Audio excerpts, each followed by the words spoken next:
Ini mau melakukan sujud syukur di depan kantor KPK agar supaya proses hukum saudara Hasto bisa terselesaikan dengan baik sehingga bangsa ini, negara ini tidak disibukkan oleh mengurusi masalah-masalah Hasto.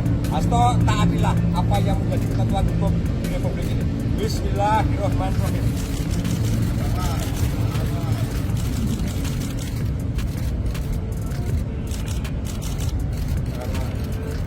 Perlawanan Hasto Kristianto Sekjen PDIP terhadap KPK berlanjut dan mengklaim menemukan bukti baru dan akan mengajukan 2 gugatan pra-peradilan. Menanggapi ini, mantan kader Partai PDI Perjuangan, Sudarsono, mengirim karangan bunga untuk Komisi Pemberantasan Korupsi. Mantan kader PDIP yang dipecat oleh Sekretaris Jenderal PDIP, Hasto Kristianto mendukung KPK segera proses hukum Hasto Kristianto.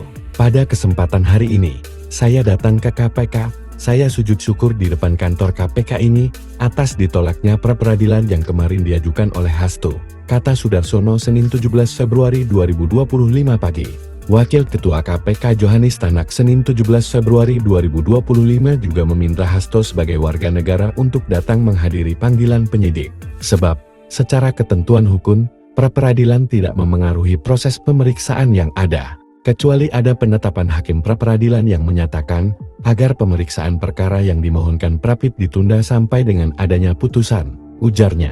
Namun, pihak Hasto menyatakan memiliki celah besar untuk kembali menggugat KPK dan optimisi akan berhasil. Upaya ini kami lakukan agar pengadilan melakukan pemeriksaan pokok perkara pra-peradilan kami yang belum tersentuh dalam putusan, ucap Roni. Ia mengatakan, gugatan ini berbeda dari sebelumnya, di mana tim kuasa hukum mengajukan 2 permohonan atas 2 pasal yang disangkakan KPK, yaitu pasal suap dan pasal perintangan penyidikan.